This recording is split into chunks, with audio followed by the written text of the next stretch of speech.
And welcome back to the VGC, episode 3 of season 2. I'm Gio. I'm Emil. I'm Jonathan. And we are your lovely hosts for this fine programming. Yes, Guys. we are. Yeah, definitely. Guys, it's good to be back. Good to is see good to you be guys. Yeah, it's good to see both of you here finally I together. know. I know. First episode, I wasn't here. Second episode, Jonathan wasn't here. I Now know. look at us. We're That's all life. here. I've We're been here for together. like all the episodes. So Oh, far. no, you haven't. Not all the episodes. Season 2. No, season Season 2. two, Yeah, okay. all of season 2. I've Season been 2. here. All right, fair enough. You wouldn't be here if it wasn't for a Craigslist ad, so stop it. All right, I'm That was still. low. It's glad to have both of you guys here. It's now. good. Yeah. It's good. We're glad you're a part of the show. Okay, so there was big news this week, and it shook up some people's Jimmies. This is the international sign for rustling Jimmies, guys. International sign. We're gonna bring it back. No, but seriously, a lot of cancellations and delays from LucasArts and their studios making their Star Wars games. Yeah. One that's happened a while ago was 1313. Oh my gosh, I was looking so forward to. we playing have 1313. footage of it, and it just looks so good. Yeah, like Just Looks like so what would have good. been my favorite game. I would have played it all the time. It would have And competed with then- Destiny, and then all of a sudden, it was just gone. And, Gone. and like the really sad part about it was that, I mean, people had definitely been working on it for quite a while, because even the footage that we have now of what could have been looks absolutely fantastic. it's just one big tease. Yeah. It just sucks because you're like, oh my gosh. Like the facial animations, the actual action that happens, everything was supposed to be like real-time rendering of what was gonna, what you were gonna be playing. It's supposed to be super seamless, kind of like the Uncharted series, where you go from the animation straight into the action. But it's like the most seamless thing I've ever seen. I mean, they had tech demos, they had, just so a lot of footage that they let us. We're looking view at this some of it world. right now, and it's just And It's stunning. It's fantastic, Flawless. and it's just gone. Like, we don't get this. what are they gonna do with this? Like, hey, we have a 75% completed game chilling. Want to go finish it by ourselves? That was it. It's not going to happen. It's not gonna happen. EA is the only one that can do anything about it because they have that EA what? exclusivity deal with Disney. It's True. the only ones EA that can was make voted the games. worst company in like 2012 or 2013 for a reason, and this is why. Oh man, I'm calling you out, EA. it really is sad that we don't get to see it. Like, it was going to be a masterpiece. It was- like, it was especially gonna be amazing. a great addition to the Star Wars, the entire Star Wars canon that we Especially have. with all the movies coming out. All Yeah. the Yeah, new for sure. series, And well, Yeah. although I mean, like, would Disney have kept it? Like, I know it wasn't Disney that canceled it, was it? I actually believe, yes, it was. It got canceled right after the acquisition. Yeah, Because one of those they, aquafiring they things. bought Lucasfilm and all of its subsidiaries, and then Okay, yeah, went yeah. LucasArts and just went. Okay, so Closed like it up. either way, it might have if LucasArts really got rid of it, or if Disney got rid of it, Disney might have still gotten would have they gotten rid of would've it made because so because of much the money. canon. It could have been, like you said, it could have been a masterpiece. Yeah. And so, what does Disney really have to lose by putting like? By letting 1313 come Yeah. out, or that Darth Maul game. it stands to or- lose whatever canon they're gonna create with the new movies. Yeah, Because it could be. because it has something contrary to what they're planning for the new movies, then they can't release that game. Well, it didn't Otherwise- have- Makes sense, but It it's didn't have a still- date on it, so they could have made the still a bummer. changes. Yeah. Yeah, it's yeah, done. but like, I mean, if you already had a game that's 75% completed, you have everything established, you have the assets built for the entire game, you don't want to overhaul that game. Sure. It's either you lose a lot of money making it into what you want it to be, or you just get rid of it and just cut your losses. Which for Disney, since they weren't the ones funding it in the first place, There's they really no didn't- loss They to didn't them. lose any money Yeah. because they weren't the ones who And, put and money I guess they into just it. didn't want to put the finances in to fix something that, while it wasn't broken, it wasn't going to fit into their future. Right. Okay. Which is too It bad. makes sense. But It's also, you gotta sad. remember, Disney will never be broke.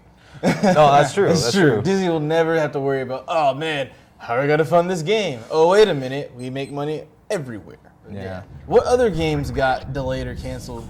There's quite a bit. Star Wars First Assault, which was like going to be a downloadable like first-person shooter. Probably, I think I heard somewhere that it was going to be kind of a kind of dipping the toe into the cold pool to see if people still wanted a first-person Star Wars shooter game. And there was the Battlefront 3 kind of fiasco that happened, years ago, when everybody wanted one so much, but it didn't actually go anywhere. So I think that's what they were kind of going for, was to see. There it is. Playing for you guys. It was supposed to be kind of like a demo for another Battlefront-esque game, but that also got canceled after the acquisition, which is, again, just kind of a shame, but they probably just wanted to close everything up and move to their own things. And there was a Darth Maul game that was under development, and I think like a Rogue Squadron for Wii game that was nearly complete, which, I mean, I played the Rogue Squadron games on GameCube, and they were amazing. They were so fun. I remember there was one that I played where you were in the X-Wing, you had to shoot. That was the Rogue Squadron, right? The whole game. Like, it was all I remember playing that game. So much. It was great. And apparently there was one for Wii that got canceled. And it's just like, it's a bummer that all of those games that I think would have been really successful and really fun and really good, but because their fan base Disney just spans from closed everything up, and people in the 70s to modern day. That's a huge range of people that they can hit with that, and just to see people, just to see the development and then just gone. Like, I want to know what those developers feel like. Like, we've been working so hard on this, definitely. and just it's definitely gonna like suck, especially if you're not told right away that it's just gonna be canceled, and you're still working on it, and then you just hear about how they're just laying everything off that's done. And after working on a labor of love for that long, because people love the Star Wars series. Yes, they do. People that are working on these games aren't people that like don't really care about it. They really genuinely care about what they're working on. You spend 5 years developing something and it's gone. It must be terrible, honestly. It's like going to college for 4 years and not getting a degree. I'm like, oh man, the thought of that makes me cringe. All right, so we're going to take a quick break, and then when we get back, we're going to be talking about Star Wars games and nostalgia. Woo! Yeah, sounds good. See y'all after we pay some bills. That's definitely Hans. I know. Oh, look, we're back. Hey, look, we're back, guys. Hey. Now we're going to talk about our favorite Star Wars game we played, our nostalgia segment. Yes, nostalgia. Because we had the heartbreak, and now the heartwarming. Oh, man. That's such a nice segue right there. Yeah, it was a good segue. I'd ride that segue. All right. Toast ride that segue. So let's start off with Emil. What was your fondest game memory? I'm pretty sure I'm the one that's played the least amount of the Star Wars series, but I do remember going over to a friend's house and playing the Super Star Wars game for the SNES. Yeah. And you were born in like 95? I mean, no, 98? 92. I'm just kidding. I was totally kidding.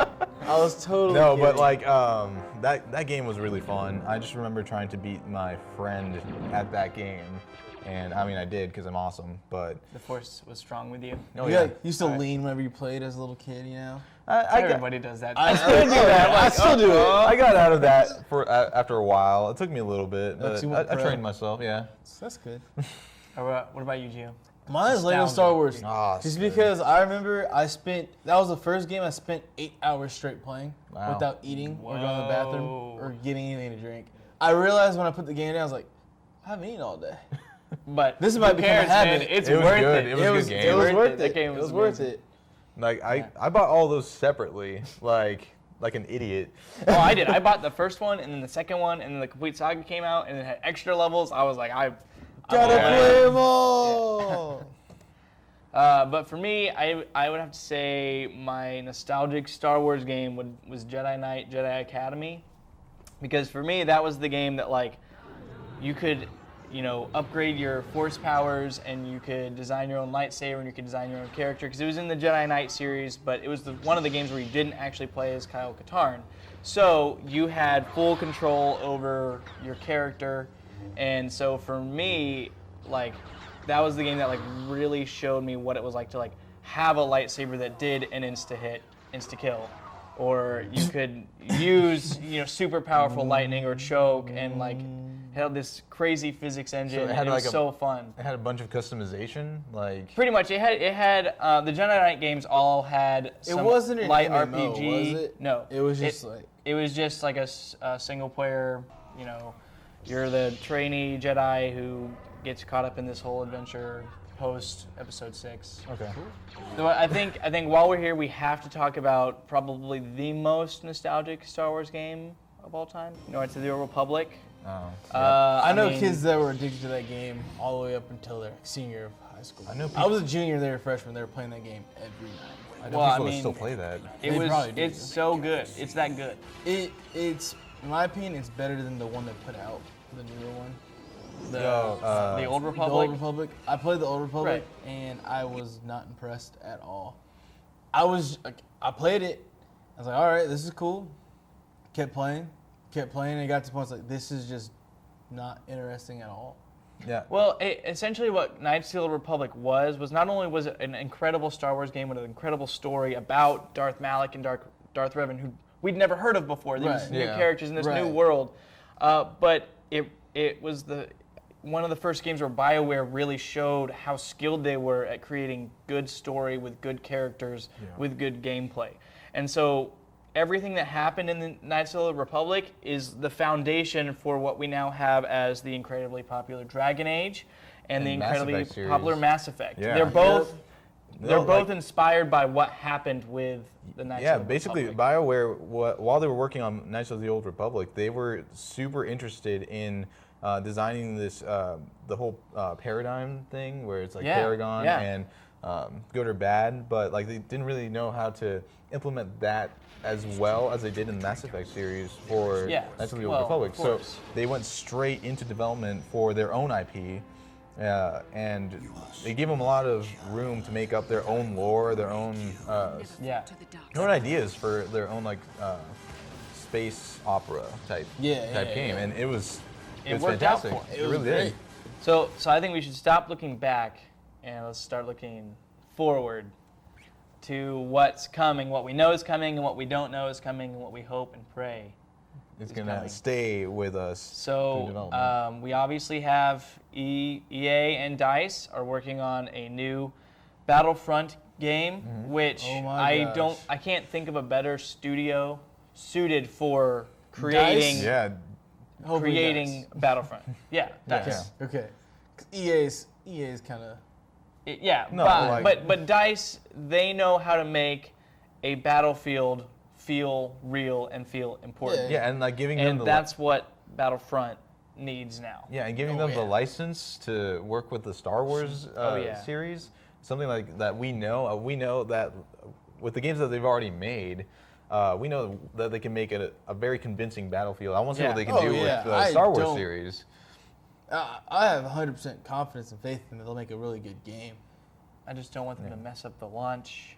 Yeah. My thing is that with a lot of EA games, if it's not a sports game, I get really skeptical. Because EA really pushes their sports stuff more than they push their Star Wars or their other games that they have put out. But I'm But not. I think this time they can't afford Right. to do that. Right, because Not this time. their stuff's not selling that well. And I'm not too worried about that because DICE still has. I mean, it has that reputation of, like, they've already made the Battlefield series, Yeah, so yeah. they have that reputation. And if there's going to be one company that's going to be really pushing this, DICE is going to move it along just as much as EA is going to have to move it along. Oh, yeah. Like I said, I have full faith in DICE. It's just that EA has been known to do some things that haven't necessarily pleased their fans / gamers. Yeah. Yeah. Which, I mean, But- no studio's studio's publisher is perfect, perfect, but yeah. yeah. But I mean, that's a risk you take. But I mean, with a company as big as EA, they have the budget and the Yes, resources to definitely. make this Yeah. excellent. Definitely. Oh So gosh, that- this is insane how much money they make for FIFA and alone. Yeah, so I'm kind of happy that EA got partnered up with DICE. Yeah. Just because I know they're gonna have the money. They're not just gonna run Yeah, out and stop. yeah. They're gonna continue pushing to make this good, like really good. And when did the last Battlefront come out? Like 2002? I believe it was 2004, 2005. Four for the Because Xbox. Xbox and PlayStation 2. Yeah, we played that 2 years ago, and it still has the same great feel to it. Yeah, And definitely. So people, when that game comes out, if it comes out, oh my gosh, so many super fans are gonna come out. I mean, and be like, you- oh my gosh, Yeah. Battlefront is a, here. a Star Wars Battlefront game doesn't appeal. It appeals to so many people. It doesn't Yeah. appeal to just those niche Right. consumers because you'll have the people who like the first-person shooter genre, like the Battlefront games, or Battlefield games rather, and then you'll have people who like Star Wars. Who it's been a while since we had like a really high-quality Star Wars game to play. Yeah. So then you have these two massive fan bases, and then all those people are gonna, come together and buy this game. And you also have the people that Profits just like, everywhere. yeah, and you also have the people that just like the sci-fi Yeah, aspect of exactly. Because I mean, I don't want to do this again, like call back Destiny, but it's the same thing. Yeah. Like you put like what would normally not be that interesting, just people shooting each other in a field, Right. and you add that extra, I don't know, cover of Right. the sci-fi genre, Yeah. the mystery. I know that we know the Star Wars series, but Yeah, everybody does. like, I think our sci-fi games owe it to Star Wars. yeah, Yes, pretty much. Absolutely. Absolutely. And some literally, I mean, we talked about Mass Effect. It came Yes. directly from a Yes. Star Wars game. So, I mean, yeah, Space games wouldn't be the same without it. Nope. No. Nope, wouldn't. And then not only do we have that we know about, but we also know that Visceral is working on something. And they have one of the lead people from Naughty Dog who came Yes. over to their studio to work specifically on this Star Wars project that, I mean, we don't know anything about yet. Yep. And I think it could be anywhere from maybe a revival of 1313 because they please. did Yeah, the that would Dead be Space games, and those were really That- tight Oh my god. third-person shooters. So I think that could be That'd be it. insane. Yeah. But I mean, it's hard to say. I would love it if that happened, but I don't want to Just- put my hopes up. and the other, get my and, like, hopes up and too we also high. have the director from Naughty Dog, who, as we know, the Uncharted series, The Last of Us. Yes. Those stories had such great. I mean, they had great stories to Yes. go along with it. So we know it's going to be something that's very story heavy and very dramatic. But just thinking which of is awesome. I mean, Star Wars needs that. the Yeah. Dead Space engine with the Star Wars game, is just sounds and in my head visually looks amazing. Like not Yeah. just, I mean, sure, Dead Space, super violent, super scary. But when you think about all the detail and like all the actions and micro actions that go on, it's like, oh my gosh. Well, I mean, like, This is gonna be great. like put super detailed, super scary, with an amazing story in the Star Wars universe. Like, There's all so much that is potential just- there. There's so much we don't know about Star Wars that they could make it a scary Yep. game too, if that's Yeah. what they want to do. Yeah. So I mean, everything that we have looking forward looks really good. The prospects Star Wars has a bright future of possibility. for the video game Possibility. industry. In Yeah. hypotheticals, they have a very good chance to Yes. be great. Yes. Let's just hope that the hypothetical comes into fruition and actually happens. Yeah. If the force is with the developers, Oh my gosh. we'll be good. Bravo. Yeah. Bravo. No Jimmies were rustled in that statement. All right, well, this has been the VGC. Thanks for joining us for episode 3. Keep it real. Yeah. Yep. Keep it locked. We'll be back next week.